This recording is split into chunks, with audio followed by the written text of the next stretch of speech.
Assalamualaikum warahmatullahi wabarakatuh. Perkenalkan, namaku Fia Himatul Karimah. Aku dari Universitas Nahdlatul Ulama Sidoarjo. Kali ini aku akan bercerita tentang Sangi Sang Pemburu. Cerita ini berasal dari Kalimantan Tengah. Dengarkan ya.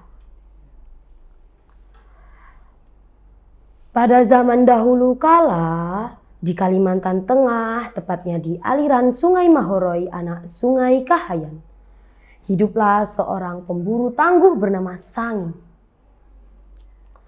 Ia sangat ahli dalam menyumpit binatang buruan. Sumpitnya selalu mengenai sasaran. Setiap kali ia berburu, ia selalu membawa banyak daging hasil dari binatang buruan. Kemudian daging itu dimasak dan dimakan bersama keluarganya. Pada suatu hari, seperti biasa, Sangi pun pergi berburu. Namun pada hari itu ia sangat kesal karena dari pagi sampai sore ia tidak mendapatkan satu binatang buruan pun. Hari pun mulai senja. Ia berniat pulang.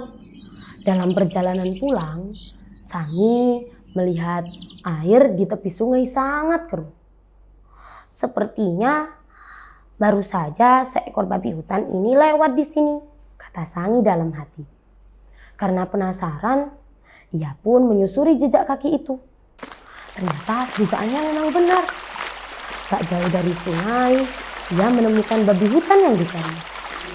Namun sayang, babi hutan itu sudah berada pada mulut seekor naga. Pemandangan itu sangat menyeramkan dan sangat menakutkan bagi Sangi. Sampai-sampai ia tidak bisa berteriak. Dengan pelan-pelan, ia pun bersembunyi tak jauh dari naga itu.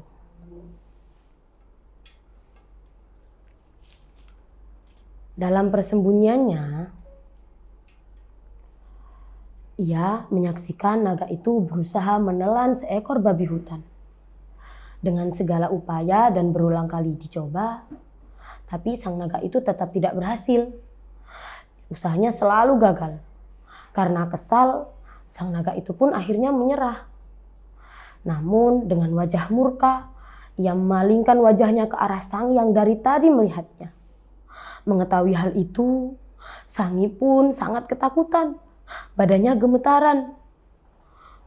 Waduh, gawat. Naga itu ternyata mengetahui aku di sini. Jangan-jangan naga itu akan makan aku, gumam Sangi dalam cemasnya. Baru saja ucapan itu lepas dari mulut Sangi, dalam sekejap naga itu berubah menjadi pemuda yang sangat tampan. Sangi sangat heran. Ketakutannya pun berubah menjadi ketakjuban. Tiba-tiba pemuda itu menghampiri Sangi dan memegang lengannya. Hei anak muda, kamu tidak seharusnya mengintip naga yang sedang menelan mangsanya. Sekarang telan babi hutan itu, bentak pemuda tampan ini. Saya tidak bisa. Bagaimana mungkin saya bisa menelan babi hutan sebesar itu? Turuti saja perintahku. Jangan membantah. Cepat. Seru pemuda itu tampak dibantah. Mendengar bentakan itu, Sangi pun memakan babi hutan yang tergeletak di tanah. Namun sungguh ajaib. Dengan mudah Sangi menelan babi hutan itu. Seolah ia adalah naga yang sangat besar. Sangi merasa heran sendiri. Kenapa hal ini bisa terjadi? Ini benar-benar tidak masuk akal, kata Sangi dalam hati.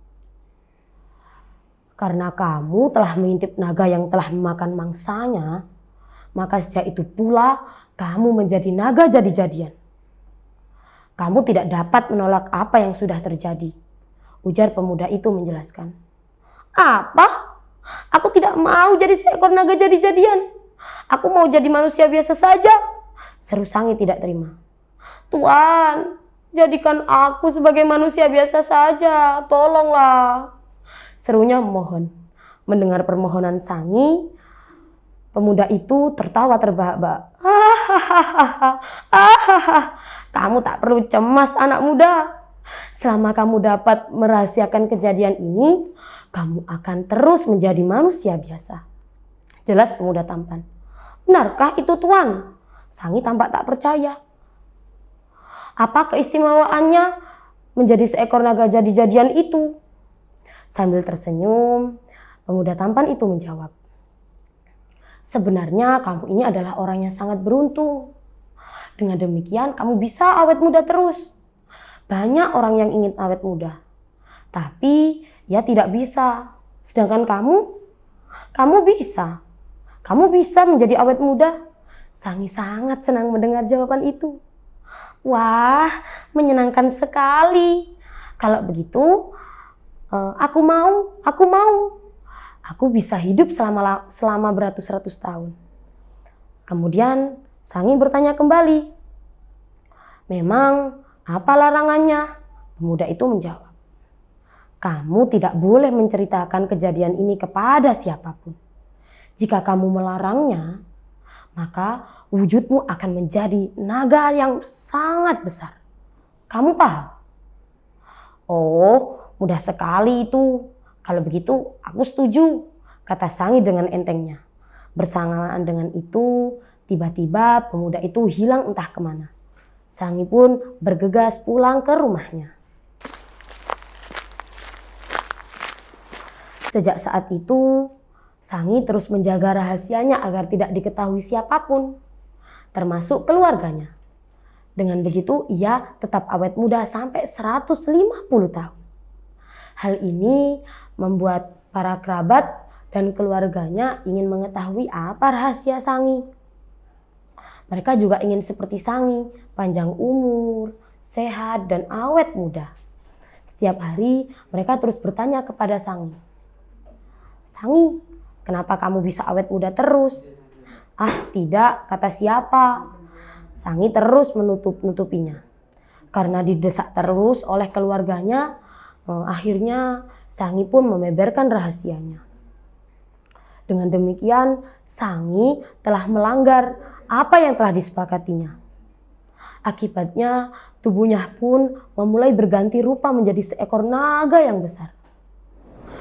Kedua kulit kakinya pelan-pelan berganti menjadi sisik yang tebal. Dan akhirnya, ia pun berubah menjadi seekor naga yang besar dan panjang. Menyadari hal itu, Sangi pun sangat marah dan geram. Kalian semua memang jahat. Kalian semua akan mati, seru Sangi dengan geram. Setelah itu, Sangi pun pergi lari ke sana kemari dengan marah. Seluruh badannya terasa panas. Akhirnya tubuhnya menjadi seekor naga. Sebelum ia menceburkan diri ke dalam sungai, ia sempat mengambil harta pusaka yang disimpan dalam sebuah guci Cina. Guci itu berisi perhiasan Sangi. Kemudian ia berlari ke arah sungai. Setiba di sungai Kahayan, ia segera menyebarkan perhiasan itu sambil berseru. Barang siapa yang berani mendulang emas di daerah aliran sungai ini, maka ia akan mati.